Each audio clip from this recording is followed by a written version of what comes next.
Imagínate viendo una película donde el villano roba, miente y arruina vidas enteras durante unas 2 horas. ¡Qué estrés de película! Totalmente. Y al final de la historia, en lugar de terminar en la cárcel, el tipo se compra una mansión en la playa. Claro, el final feliz, pero para el malo. Exacto. Mientras tanto, el protagonista, que ha hecho todo según las reglas, que ha sido bondadoso, ético, pues lo pierde absolutamente todo. Es que te dan ganas de levantarte e irte. ¿Sí?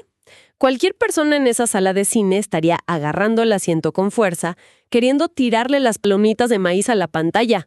O exigiendo que despidan al director por escribir un guión que no tiene ni pies ni cabeza. Tal cual. Esa indignación visceral, o sea, esa rabia de que las piezas simplemente no encajen, es exactamente como experimentamos la vida real cuando vemos que el mal prospera sin consecuencias. Y fíjate que esa reacción no es solo un berrinche emocional de nuestra parte. ¿Ah, no? No, para nada. Es una respuesta cognitiva súper profunda. El cerebro humano está programado, digamos, para buscar patrones, orden y justicia. Necesitamos que las acciones tengan consecuencias lógicas para sentir que nuestro entorno es seguro. Claro, para saber a qué atenernos. Exactamente. Cuando ese orden se rompe de una forma tan cruda y visible, no solo te molesta, sino que genera una desorientación total. Hace que cualquiera empiece a cuestionar la estructura misma de la realidad. ¿Y si las reglas de moralidad realmente sirven para algo o si estamos jugando a perder? Y esa desorientación, yo diría que está en su punto máximo hoy en día. Sin duda alguna. Bien, vamos a desempacar esto porque el análisis profundo de hoy se basa en un concepto que conecta esta misma frustración moderna con una sabiduría milenaria. Una conexión fascinante, la verdad. Tenemos sobre la mesa un material buenísimo. Es un devocional en video creado por Adrián Cepeda en su canal de YouTube. Ajá. Y se centra en desglosar el capítulo 8 del libro de Eclesiastés. La misión de esta exploración, para quienes nos escuchan, es súper intrigante. Vamos a ver cómo un texto antiguo aborda de frente esta sensación de que el mundo es injusto. Y cómo propone encontrar paz en medio de lo que parece ser un caos total. Lo que le da tanto peso a este análisis es que el texto no esquiva el problema. No se anda por las ramas. Para nada. Quienes buscan consuelo a menudo se topan con clichés motivacionales o respuestas prefabricadas que intentan ponerle una curita a una herida profunda. El típico echarle ganas y todo va a estar bien. Exacto, el positivismo tóxico. Pero el video de Adrián Cepeda que estamos analizando muestra que Eclesiastés hace todo lo contrario.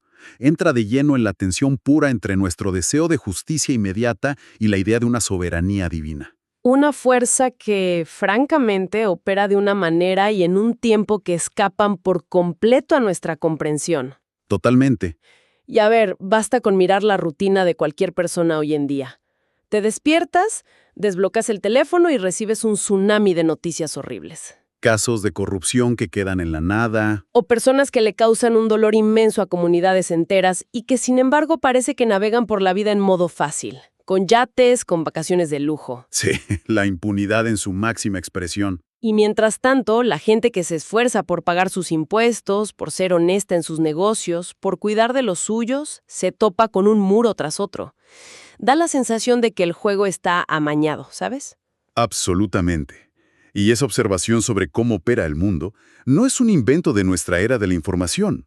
Eso es algo que el autor de Eclesiastés, que tradicionalmente se identifica como Salomón, deja clarísimo. O sea, no es solo por culpa de las redes sociales. No.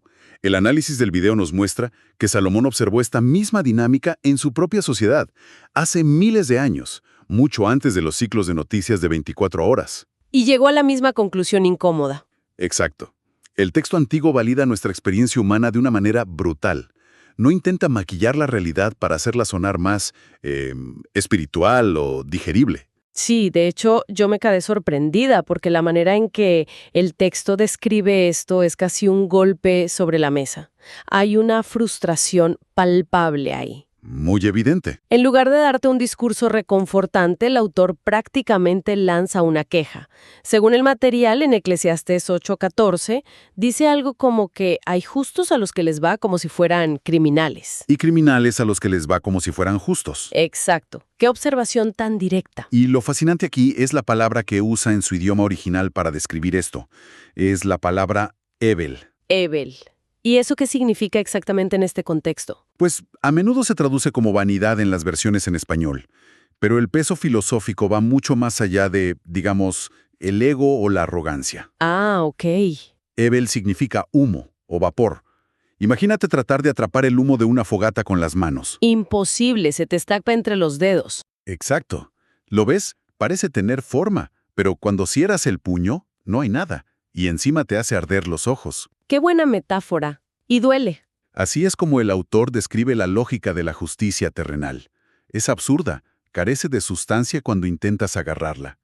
Y al admitir esto de forma tan cruda, establece una base de confianza enorme con el lector. Claro, porque si empezara prometiendo que si haces el bien te harás rico mañana, perdería toda credibilidad frente a la evidencia diaria. Inmediatamente. Pero a ver, aquí tengo que empujar un poco en contra de esto, porque me suena que estamos caminando por la cornisa del pesimismo total. A ver, cuéntame. Si el mismo texto que se supone que nos da guía espiritual admite que el mundo opera bajo esta injusticia tan descarada y que hacer lo correcto a menudo termina en sufrimiento, Sí. ¿no es esta una invitación directa al cinismo?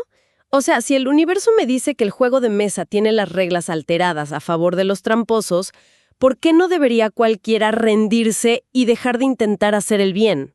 Es una pregunta muy válida y supernatural. Es que ¿para qué esforzarse en nadar contra la corriente si el que contamina el río es el que se lleva la medalla de oro? Mira, el cinismo es la armadura lógica frente a un sistema que parece corrupto.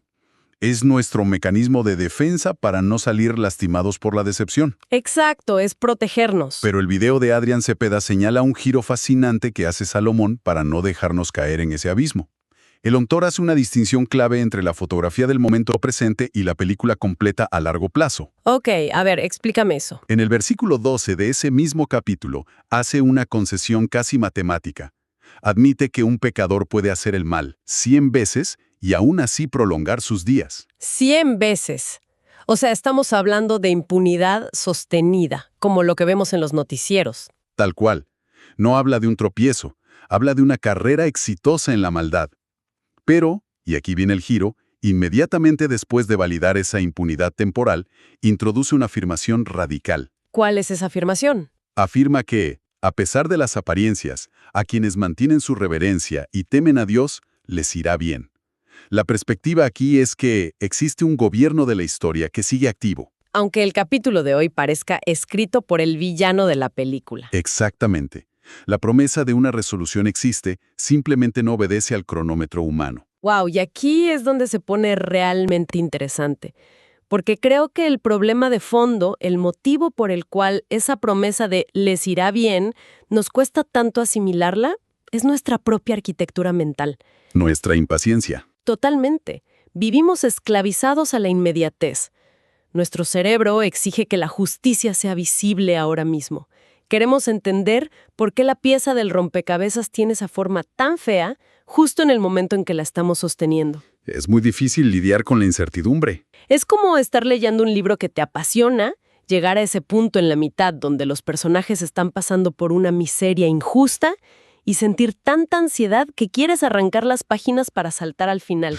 Para asegurarte de que todo se soluciona. Sí, y se nos olvida que todo buen autor estructura un arco narrativo que necesita del conflicto para que la resolución tenga algún sentido. Y ese choque de líneas temporales que mencionas es probablemente el concepto más desafiante que todo este análisis. El marco de referencia humano es increíblemente breve. 80 años, con suerte. Exacto. Operamos en la inmediatez porque nuestra vida biológica es corta. Medimos la eficacia de la justicia en días, meses o quizá años. Si alguien roba un banco, queremos que esté en la cárcel el viernes. Y si es posible que lo pasen en vivo por televisión. Sí. Pero el devocional sugiere que la justicia definitiva opera en una línea de tiempo generacional, histórica, o sea, eterna. Exigir que un plan infinito cuadre perfectamente dentro de nuestra pequeña ventana de observación es un error de cálculo enorme. Un error garrafal. Pero a ver, si nuestras mentes están programadas para exigir resultados rápidos y el universo opera en esta macrolínea de tiempo infinita, Ajá. la pregunta natural y casi, no sé, exasperada que cualquiera se haría es, ¿por qué se nos mantiene en la oscuridad? Si existe un plan maestro, ¿por qué no nos dan al menos un mapa de ruta básico para no volvernos locos esperando? Esa es la gran pregunta. Y creo que esto nos lleva a un concepto central del material, los límites de nuestro propio ancho de banda mental. Ese es justo el punto de inflexión en Eclesiastés 8:17. Ahí el texto hace una declaración de humildad intelectual que desarma cualquier intento de arrogancia de nuestra parte. A ver, cuéntame sobre el versículo 17. El autor, que es considerado uno de los sabios más grandes de su época, dice que ha analizado minuciosamente las obras de Dios y llega a una conclusión súper tajante: ¿Cuál es? que el ser humano no tiene la capacidad de comprender la obra que se hace, y cito, debajo del sol. Por más que nos esforcemos, investiguemos o filosofemos, no vamos a encontrar la ecuación final. El autor del video, Cepeda, hace un apunte muy claro sobre esto con una analogía visual que me encantó. Dice que nosotros procesamos la realidad como si fueran fotografías aisladas. Solo vemos fragmentos. Exacto. Vemos la escena que está ocurriendo justo frente a nuestros ojos. Sin embargo, la perspectiva divina abarca la historia completa, viendo el principio y el final de manera simultánea. Todo al mismo tiempo. Así es. Pretender juzgar la película entera viendo un solo fotograma borroso, pues por definición es ilógico. Incluso el texto va un paso más allá. Advierte sobre los falsos gurús. Así, los que tienen todas las respuestas. Esos mismos. Dice que si un sabio afirma conocer el secreto o jura que ha descifrado el código exacto de por qué Dios permite ciertas cosas, se está engañando a sí mismo. Y a los demás, claro. El ancho de banda neurológico de un humano simplemente no da para descargar el archivo completo del universo. Es como intentar explicarle la inmensidad del océano Pacífico a un pez que vive en una pecera en una sala. No le falta voluntad al pez, le falta capacidad. Literalmente. Le falta la estructura para procesar esa información. Qué fuerte. Pero entonces, ¿qué significa esto a nivel práctico, en la calle, en el día a día? Porque honestamente, este argumento suena un poco peligroso si se malinterpreta. ¿En qué sentido? Pues, ¿nos está pidiendo esta filosofía antigua que apaguemos el cerebro? ¿Es esta una excusa perfecta para cruzar los brazos, dejar de buscar respuestas y no luchar contra las injusticias sistémicas? Entiendo por dónde vas. O sea, si la conclusión es nunca vas a entender por qué solo Dios sabe, eso suena muchísimo a un conformismo súper pasivo. Suena a decirle a la gente que sufre en silencio mientras el mundo arde. Claro, y esta es la trampa principal al interpretar textos de sabiduría antigua. Pero el video hace un trabajo crucial al evitar caer ahí. ¿Cómo lo maneja? Aceptar nuestra limitación cognitiva no es de ninguna manera una invitación a la ignorancia voluntaria ni a la apatía. El mensaje no es, el mundo está roto, no hagas nada. Ok, menos mal. La limitación no existe porque el universo esté en piloto automático. Existe por la naturaleza misma de nuestra perspectiva finita. O sea, no se trata de dejar de hacer el bien, sino de dejar de exigir el rol de director general del universo. Exactamente eso.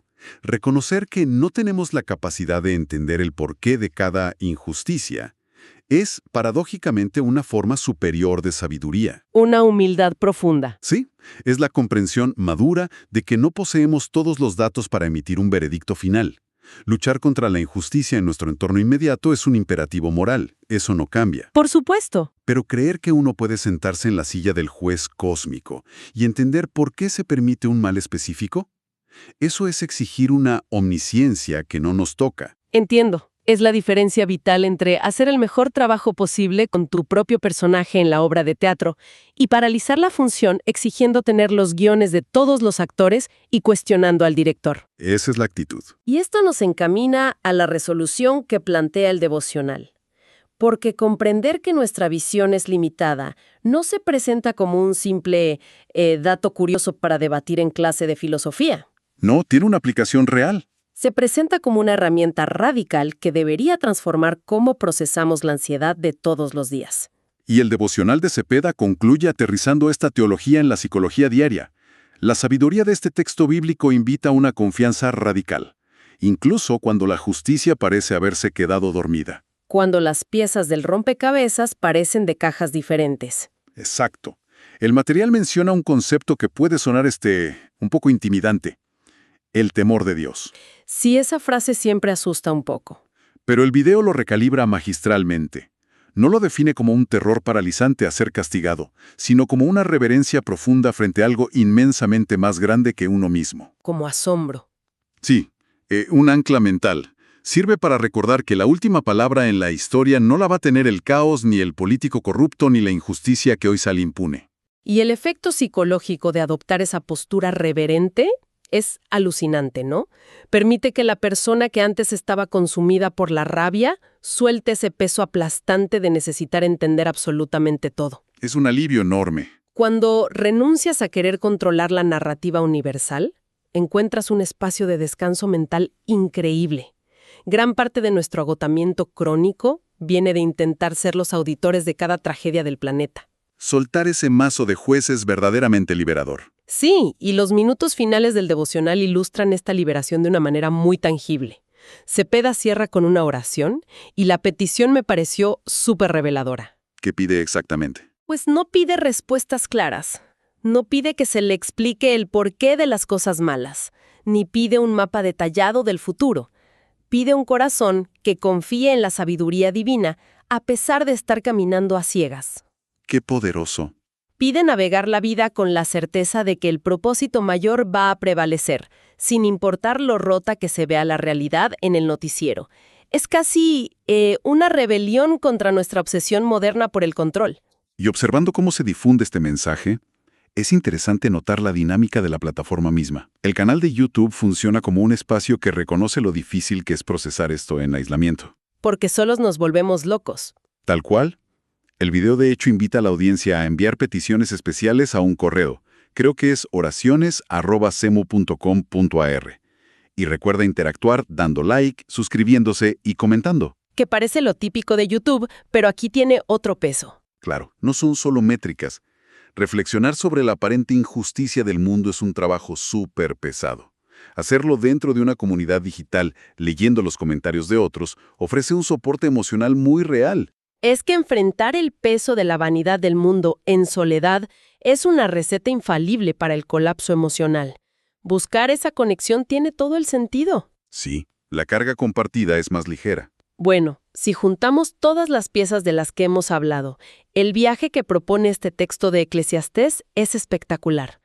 Arranca validando esa indignación que sentimos cuando el villano gana. Reconociendo que duele. Sí, que a nivel terrenal nada tiene sentido. Luego nos frena antes de caer en el cinismo, recordándonos que nuestra línea de tiempo es microscópica frente a la eternidad. El famoso choque de relojes. Y finalmente, el paso hacia la paz no es resolver el enigma, sino aceptar con humildad que nuestro ancho de banda simplemente no da para comprender el guión completo. Y si conectamos este enfoque milenario con nuestra realidad contemporánea, se convierte en un antídoto perfecto para nuestra era de sobrecarga de información. Para quienes vivimos pegados a la pantalla. Sí, quienes nos escuchan y se sienten abrumados por ese ciclo de noticias de 24 horas, pueden encontrar aquí una herramienta vital para frenar el agotamiento. Nuestra mente no está diseñada para procesar tantas tragedias globales a la vez. Es imposible encontrarle sentido cósmico a todo lo que se desliza por una pantalla brillante. Renunciar a ser el auditor del universo nos permite recuperar energía para hacer el bien en el círculo que sí podemos tocar. Esa es la paradoja más grande. Soltar la ilusión de control es lo que finalmente te devuelve el control sobre tu propia paz mental. Vivimos con acceso instantáneo a un flujo de eventos que no podemos detener y manos comprender. Un río de información inmanejable. Así es. Y si tanta de nuestra ansiedad diaria viene de exigirle al universo explicaciones inmediatas, pues tal vez la disciplina de aceptar nuestros límites no es solo un ejercicio bonito de espiritualidad. Sino que Tal vez sea una herramienta de supervivencia psicológica absolutamente indispensable para no volvernos locos en el mundo de hoy. me parece una conclusión muy acertada. Y esto nos deja con una última idea para que quienes nos acompañan se queden pensando. ¿Cuánto de ese estrés que nos quita el sueño proviene de exigir tener la perspectiva del final de los tiempos, cuando nuestra biología solo nos permite existir en este preciso segundo? Es una pregunta que nos confronta a todos. Al final del día, la próxima vez que veamos al villano prosperar, ya sea en el cine o en el noticiero, quizá el acto más profundo de cordura no sea gritar exigiendo respuestas, Quizás sea respirar hondo, recordar que solo vemos un fotograma aislado y confiar en que la última escena de la película todavía se está filmando.